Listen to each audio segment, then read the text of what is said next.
الشیطان اللعین الرجیم بسم اللہ الرحمن الرحیم الحمدللہ رب العالمین رب اشرح لی صدری ویسر لی امری واحلل عقدۃ من لسانی یفقہوا قولی.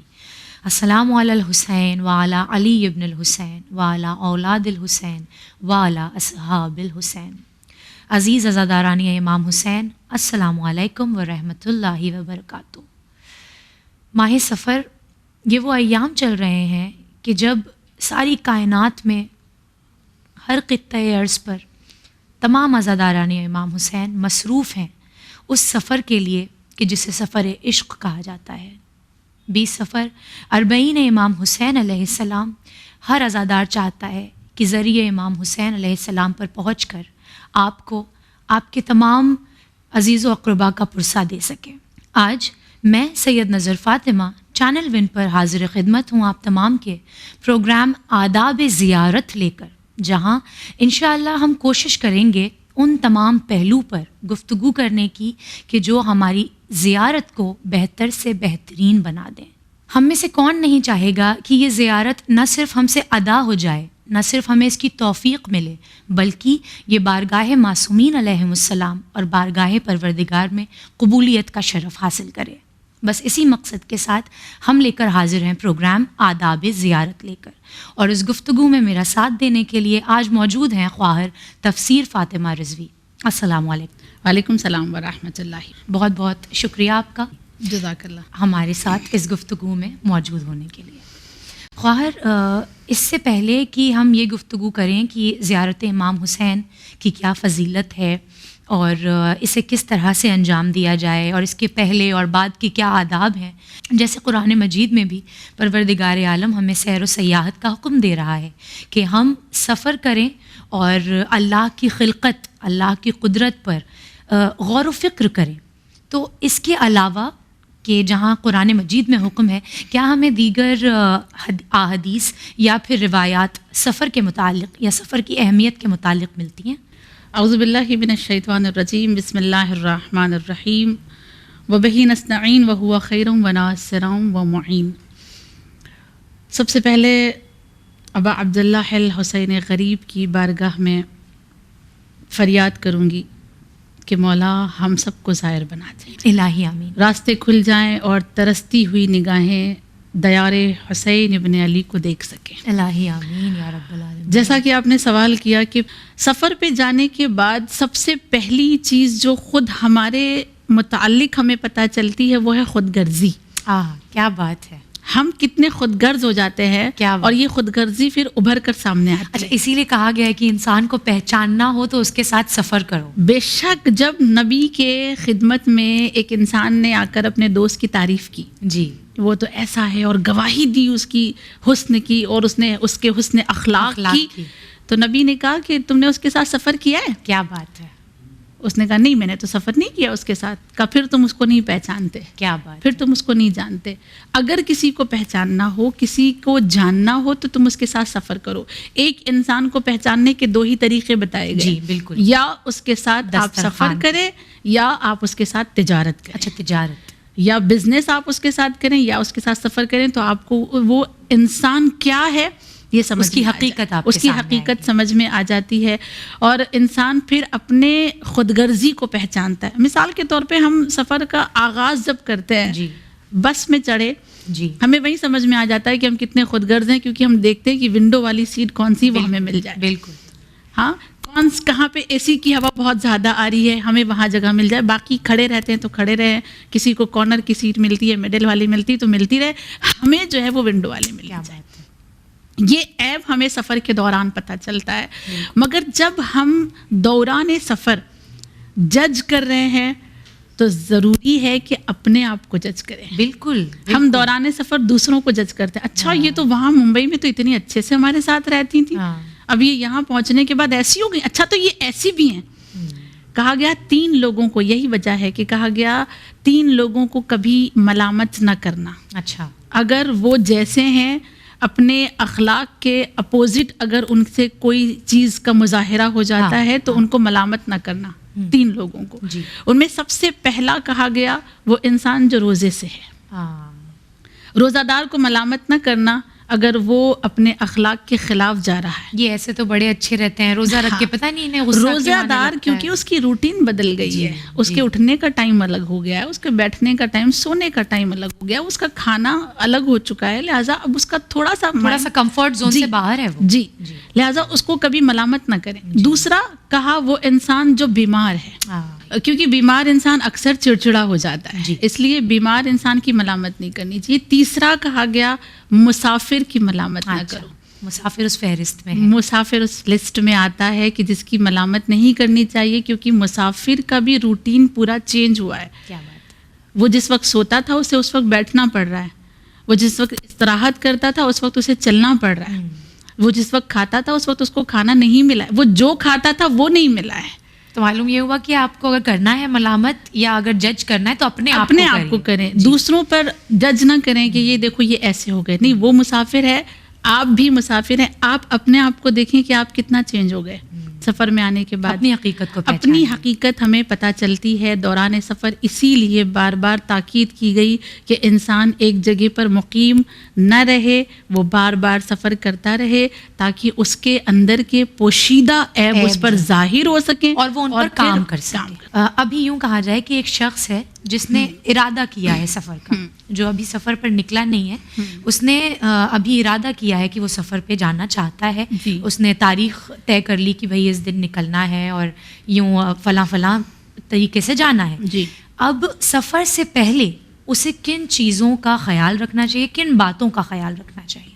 سب سے پہلے اس مسئلے پر یہ کہنا بہت ضروری ہے کہ انسان جب سفر پہ جا رہا ہے تو اسے احکام سفر معلوم ہونا ضروری ہے. مثلاً فلائٹ میں نماز کیسے پڑھنی ہے. لوگ فلائٹ میں بیٹھ کے نمازوں کو قضا کر دیتے ہیں اور کہتے ہیں اس میں کیسے پڑھی جا سکتی ہے, بس میں کیسے پڑھی جا سکتی ہے. جب ہم سفر پہ نکل رہے ہیں سب سے پہلی شرعی ذمہ داری ہماری یہ ہے کہ ہم احکام شرعی کو جان لیں کہ مسافر کے احکام کیا ہیں, اسے کب نماز قصر پڑھنی ہے, کب پوری پڑھنی ہے, پلین میں کیسے پڑھنی ہے, بس میں کیسے پڑھنی ہے, کہاں پہ تیمم کرنا ہے, کہاں پہ وضو کرنا ہے. یہ ساری باتیں اس کے علم میں ہونا تاکہ آپ سے آپ کے کوئی بھی واجبات چھٹنے نہ پائیں. ہاں, تاکہ واجبات, حتیٰ کہ جو نماز کا ذکر ہے, آپ نے روایات بار بار سنی ہوگی کہ امام معصوم نے ایک انسان کو تجارت کے لیے کہا نہیں جاؤ نقصان ہوگا, مگر جب وہ واپس پلٹ کر آیا تو مولا سے ملاقات کر کے کہتا ہے مولا میرا تو بہت فائدہ ہوا. کہ جس دن تو سفر پہ نکلا تھا صبح کی نماز قضا ہوئی تھی کہاں, کہ وہ جو تیرا فائدہ ہوا ہے تیری تجارت میں وہ فائدہ ایک طرف, اور یہ نماز صبح کا قضا ہو جانا یہ نقصان ایک طرف. یعنی اس سے بڑا کوئی نقصان ہی نہیں ہو سکتا. وہ سارے تیرے فائدے جس کو فائدہ سمجھ رہے ہو دراصل فائدہ نہیں. میں نے اسی لیے تجھے منع کیا تھا کہ تو اس تجارت پہ نہ جانا, کیونکہ مجھے معلوم تھا کہ اس دن اس تجارت کی وجہ سے تیری 2 رکعت نماز صبح کی قضا ہو جائے گی. تو پہلی چیز شرعی ذمہ داری, ہمیں احکام شرعی معلوم ہونا چاہیے ایک مسافر کے. دوسری چیز, جب ہم سفر پہ جا رہے ہیں تو ہمارے اوپر کسی کا کوئی حق نہ ہو. کسی کی کوئی امانت ہمارے پاس ہے اسے لوٹا کر واپس جائیں, آپ اس کی امانت کو اپنے پاس رکھ کر نہ جائیں. تیسری چیز کہا کہ سفر پہ جانے والا وصیت کر کے جائے, اپنے لیے ایک وصی مقرر کرے اپنے وطن میں, اور اپنی وصیتیں لکھ کر اس کے ہاتھ میں دے کر سفر پہ جائے. نہیں معلوم ہے سفر سے لوٹ کر آئے گا یا نہیں آئے گا. اور پھر اس وصیت میں یہ کہا گیا کہ یہ نہ لکھے فقط کہ میرے بینک میں اتنے پیسے ہیں تو بیٹے کو دے دینا اور بیٹی کو دے دینا, بلکہ اس وصیت میں بہترین وصیت کریں. مثلا میں کربلا کا مسافر ہوں, اگر میں وہاں پہ مر جاتا ہوں تو میری وصیت یہ ہے کہ یہاں نہ منگوانا, وہیں پہ تدفین کر دینا. کیا بات ہے. یہ ان چیزوں کا خیال رکھنا بہت زیادہ ضروری ہے. پھر اس کے بعد چوتھی بات یہ کہا کہ جب سفر کر رہے ہیں, اور خصوصاً اگر زیارت کا سفر ہے تو مال حلال ہو. بالکل ایسا مال نہ ہو جس پر خمس واجب تھا. حرام مال سے ہم سفر زیارت تو نہیں کر سکتے. کوئی بھی سفر کے لیے کہا گیا کہ مال حلال سے سفر کیا جائے. اس کے بعد کہا کہ جب سفر پہ جا رہے ہیں تو جانے سے پہلے اپنے پاس کم سے کم ہم اتنی رقم لے لیں, اگر ہے ممکن اگر ہے تو کم سے کم ہم اتنی رقم لے لیں کہ اگر دوران سفر ہمارے کسی عزیز کو کسی چیز کی کمی ہو تو ہم اپنے پاس سے اس پہ خرچ کر سکیں. کیا بات. اتنا نہ لے لیں صرف کہ بس یہ اتنا میرا جائے. کام ہو جائے. اس تھوڑا سا ایکسٹرا اگر اللہ نے دیا ہاں ہے تو تھوڑا سا ایکسٹرا لینا بہت ضروری ہے. ہاں پھر اس کے بعد کہا ایک بہت اہم چیز کہی، اور وہ یہ کہ جانے سے پہلے ہم دیکھیں کہ ساتھی کون ہے. بالکل، کون جا رہا ہے ہمارے ساتھ. سفر میں اگر ساتھی اچھا ہے تو سفر کی مشکلات. اور یہ بھی کہا کہ اکیلے سفر نہ کرنا، کم سے کم 3 ہو، اگر 3 نہ ہو تو 1 ہو. اس لیے کہ اگر کوئی انسان اکیلے سفر کرتا ہے تو شیطان اس کا ہمرکاب ہو جاتا ہے.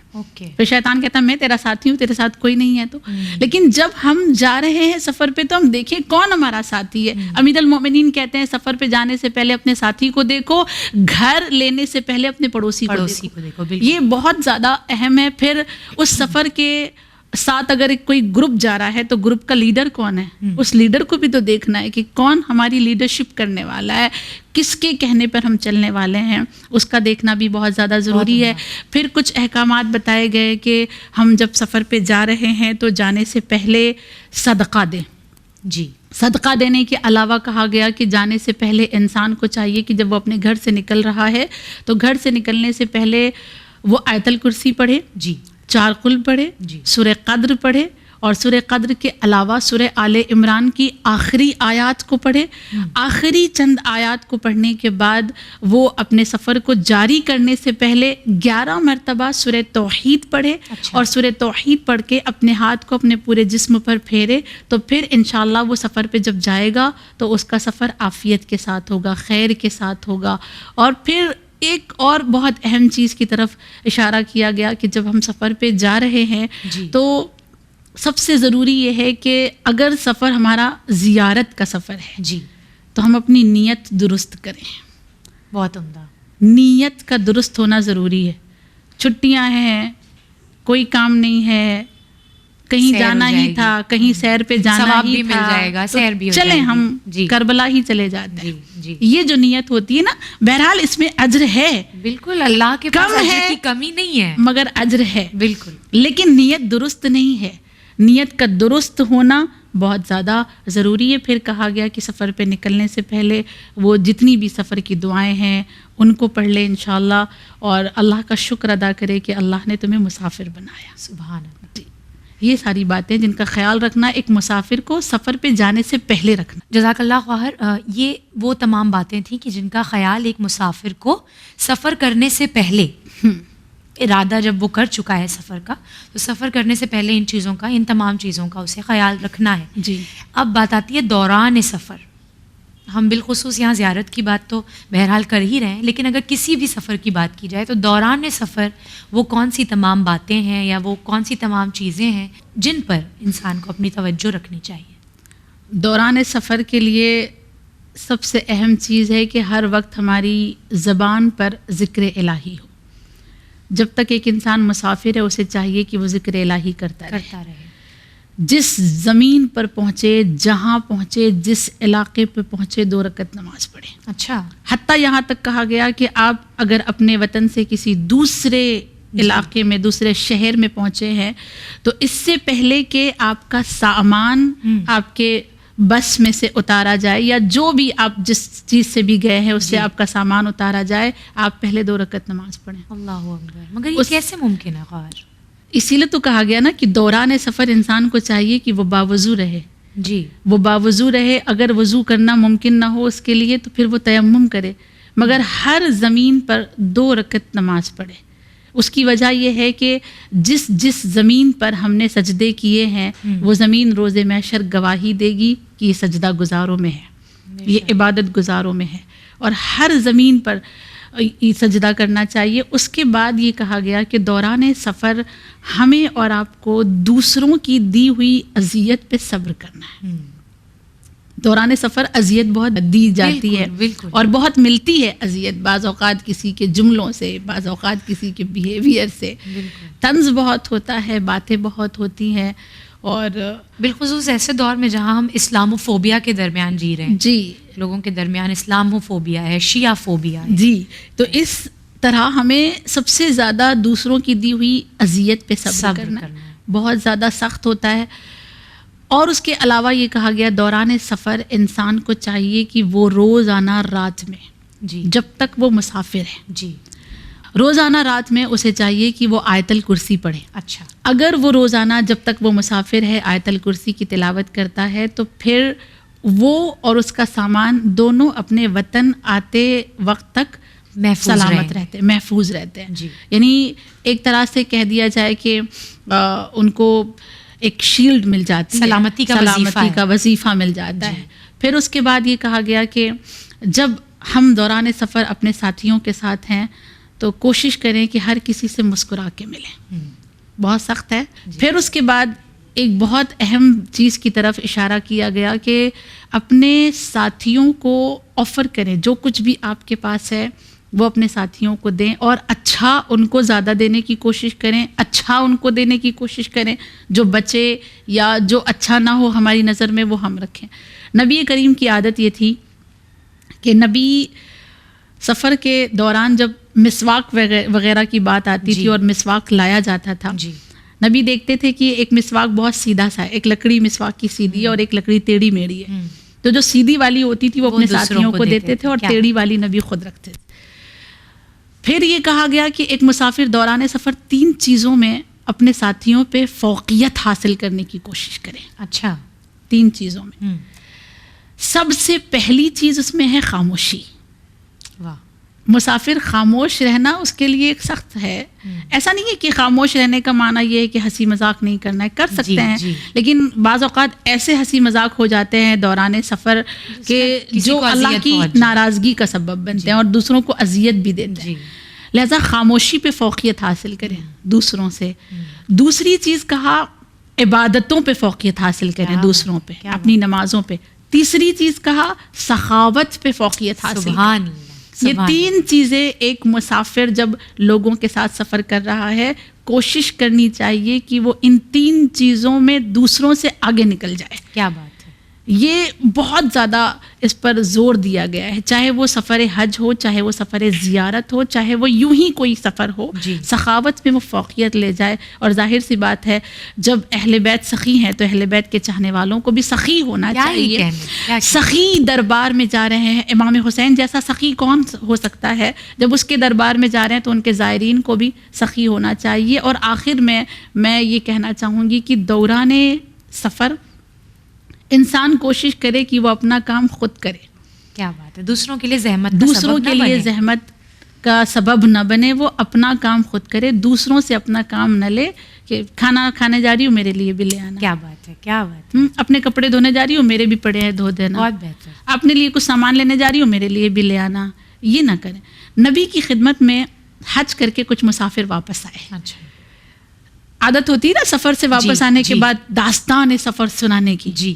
آیا نبی کا چاہنے والا, نبی کی خدمت میں بیٹھ کر اس نے داستان سنانی شروع کی, اور اس داستان کے دوران ایک اپنے ساتھی کی تعریف کرتے ہوئے کہتا, نبی اللہ جانتے ہیں آپ اتنی عبادت اس نے کی کہ میں بیان نہیں کر سکتا. اچھا. پورے سفر میں وہ عبادت کرتا رہا. نبی نے سوال کیا, اچھا اتنی عبادتیں کر رہا تھا, اس کا کام کون کر رہا تھا؟ تو پھر اس کے کام کس نے کیے؟ کہا ہم نے کیے. وہ جب اتنی عبادتیں کر رہا تھا تو پھر اس کا کام ہمارے لیے ضروری تھا, ہم اس کا کام کر رہے تھے. کیا بات. نبی فرماتے ہیں خدا کی قسم تم سب اس سے افضل ہو. کیا بات ہے. اس نے اپنا کام خود نہیں کیا, تم نے اس کا کام کر کے دیا. یہ ساری افضلیت تم لے گئے, ساری فضیلت تم لے گئے. لہٰذا دوران سفر کوشش کریں کہ خود اپنا کام ہم کریں. اور جب ہم جا رہے ہیں سفر پہ, اور خصوصاً جب ہم کربلا پہنچتے ہیں یا مقامات مقدسہ پہ پہنچتے ہیں, جس وقت ہم حرم کا ارادہ کر رہے ہیں کہ ہم حرم جا رہے ہیں, ہاں اس وقت بہت زیادہ تاکید ہے کہ چھوٹے چھوٹے قدم سے جائیں, سر جھکا ہوا ہو. جس کے دربار میں جا رہے ہیں وہ دربار بہت عظیم دربار ہے, لہذا سر جھکا کر چھوٹے چھوٹے قدم اٹھا کر آہستہ سے جائیں. بازار میں سجی ہوئی چیزوں کی طرف نہ دیکھیں کہ دیکھتے ہوئے جا رہے ہیں, حرم میں جا رہے ہیں مگر یہاں کی چیزیں کہ لوٹتے ہوئے یہ بھی لینا ہے یہ بھی لینا, یہ ارادے نہ رہے. کسی دنیا کی چیز کی طرف نہ دیکھتے ہوئے صرف حرم پر اپنا پوری کی پوری توجہ مرکوز کرتے ہوئے دربار میں پہنچے. اور جب پہنچے تو پہلا کام کریں اذن دخول پڑھنے کا. بنا اذن دخول کے داخل نہ ہوں, اس لیے کہ وہ دربار جہاں پہ فرشتے مقرر ہیں, خادم بنے ہوئے کھڑے ہیں, ان کے دربار میں پہنچنے سے پہلے اذن دخول لینا ضروری ہے. وہ پورا کا پورا وہاں پہ اذن دخول لکھا ہوا لگا ہوتا ہے, وہاں پڑھنا ہے. اگر کسی انسان کو نہیں پڑھنے کا موقع مل رہا ہے, وہ نہیں پڑھ پا رہا ہے, اسے یا نظر نہیں آ رہا ہے, تو اس کے لیے بہت ایک شارٹ جملہ بھی دیا گیا ہے اذن دخول کا. اس جملے کو پڑھ کے داخل ہو, اور وہ جملہ ہے مثال کے طور پہ اگر مدینہ منورہ میں مسجد نبوی میں داخل ہو رہا ہے تو کہے ادخلوا یا رسول اللہ, کیا اجازت ہے, کیا رسول اللہ میں داخل ہو جاؤں. مثلاً وہ کربلا جا رہا ہے تو کہے ادخلوا یا ابا عبداللہ, ادخلوا یا ابا الفاضل, ادخلوا یا امام رضا, ادخلوا یا موسیٰ کاظم.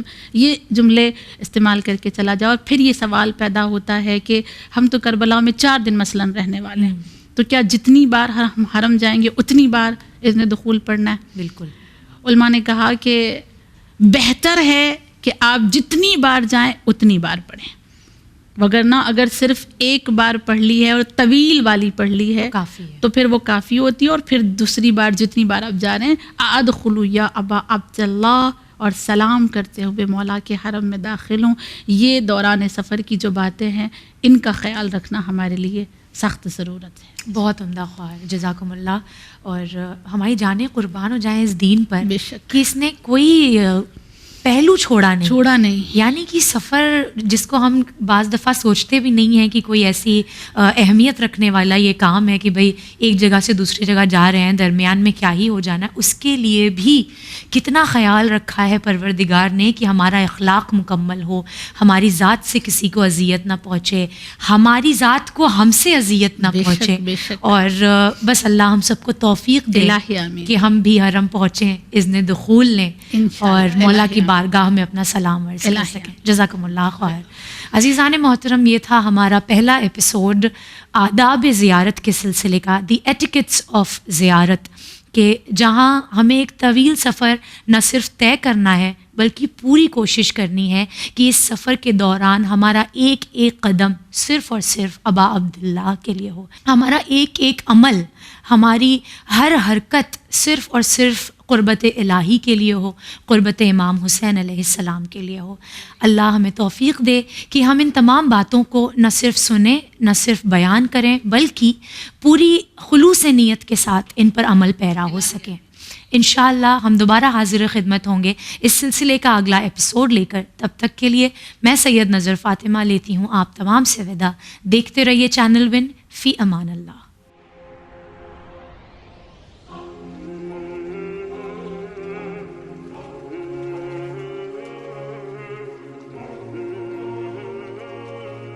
حسین